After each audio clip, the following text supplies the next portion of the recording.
عشق نبی صلی اللہ علیہ وسلم کا ایک عجیب و غریب واقعہ سامعین کی خدمت میں پیش کرتے ہیں۔ انس بن مالک رضی اللہ تعالی عنہ بیان کرتے ہیں کہ حضور نبی پاک صلی اللہ علیہ وسلم کے زمانے میں ایک یہودی عالم دین تھا جس کا نام جلبیب تھا۔ اس کا ایک بیٹا تھا بہباب نامی، جو کہ اپنے حسن و جمال میں یکتا تھا، بڑا ہی با کردار اور خلق والا تھا۔ اتفاقاً اس نے اپنے والد کے خزانے میں ایک ڈبیا دیکھی جو سرخ موتیوں سے بنی ہوئی تھی اور اس پر مشک کی مہر لگی ہوئی تھی تاکہ کوئی شخص اسے کھول سکے نہ اندر سے دیکھ سکے۔ لڑکے نے اس ڈبیا کو دیکھا تو بڑا غضبناک اور خوشمگیں ہو کر باہر نکلا۔ باپ نے وجہ پوچھی تو کہنے لگا، ایک عرصہ ہو گیا ہے آپ نے ایک چیز مجھ سے پوشیدہ نہیں رکھی مگر یہ ڈبیا ہمیشہ بند رکھی ہے، حالانکہ میرے ساتھ آپ کی شفقت و محبت حد سے زیادہ ہے۔ باپ نے بتایا، بیٹا اس میں جواہرات ہیں نہ خزانہ، اس میں چند اوراق ہیں جن پر ایک عربی کا نام لکھا ہوا ہے۔ جب تم علماء کی مجالس میں بیٹھ کر فاضل ہو جاؤ گے اور ہر بات سمجھنے لگو گے تو اس کا مطالعہ بھی کر لینا، چونکہ ابھی تم ناپختہ ذہن ہو، اس لیے ڈبیا کا راز دیدہ دانستہ پوشیدہ رکھا گیا تھا۔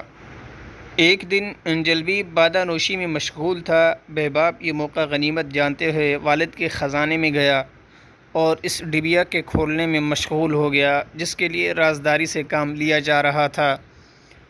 مہر توڑ دی گئی، ڈبیا کا ڈھکنا کھولا ہی تھا کہ نور کی ایک شعاع نمودار ہوئی جس کے سامنے چراغ کی روشنی مانند پڑ گئی۔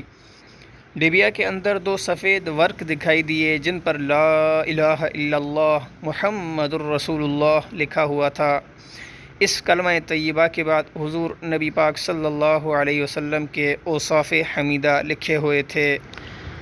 آپ صلی اللہ علیہ وسلم کے اوصاف حمیدہ میں کچھ اس طرح کا تذکرہ تھا کہ آپ صلی اللہ علیہ وسلم کے ابرو پیوستہ، یعنی ایک دوسرے سے ملے ہوئے ہوں گے، داڑھی مبارک گھنی ہوگی، جیسے ہی اس کا زمانہ میسر ہو اس کی بات سنو، اس کا کلام قرآن ہوگا، اس کا دین اسلام ہوگا، وہ انسانوں کو اللہ تعالیٰ کی عبادت کی دعوت دے گا، مخالفین سے نہیں ڈرے گا۔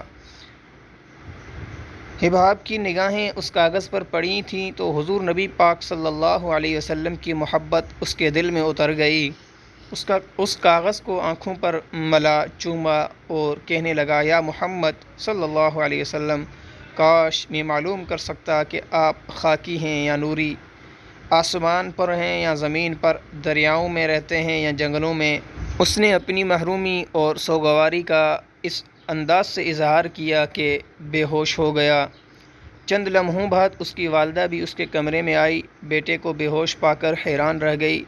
اس کے باپ کو بلایا، بیٹے کو اس حالت میں دیکھ کر اس کے چہرے سے چہرہ ملنے لگا، ماتھے کو چومنے لگا، رو رو کر اپنے بیٹے کی بے ہوشی پر حسرت و غم کا اظہار کرنے لگا۔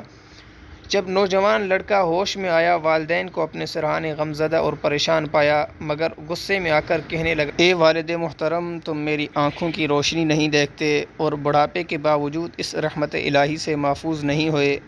آپ مجھے کفر کی تعلیم دے رہے ہیں اور شریعت محمدیہ اور اس کے اتباع سے محروم رکھنے کی کوشش کر رہے ہیں۔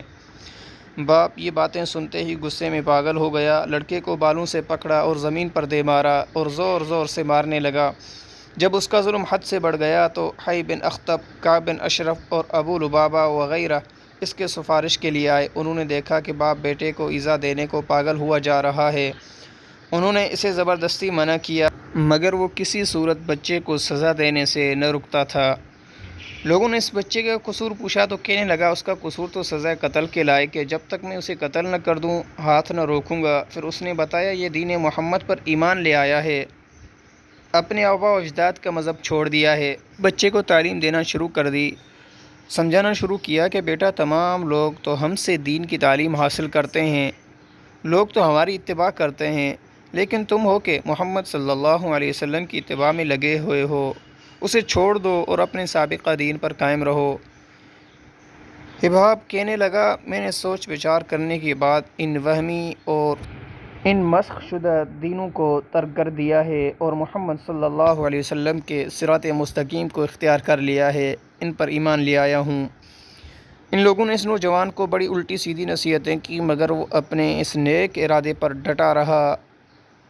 ان یہودی مشائخ نے کہا چونکہ یہ لڑکا ناز و نام کا پلا ہوا ہے، زندگی کے مصائب اور تکالیف کا احساس نہ رکھتا تھا۔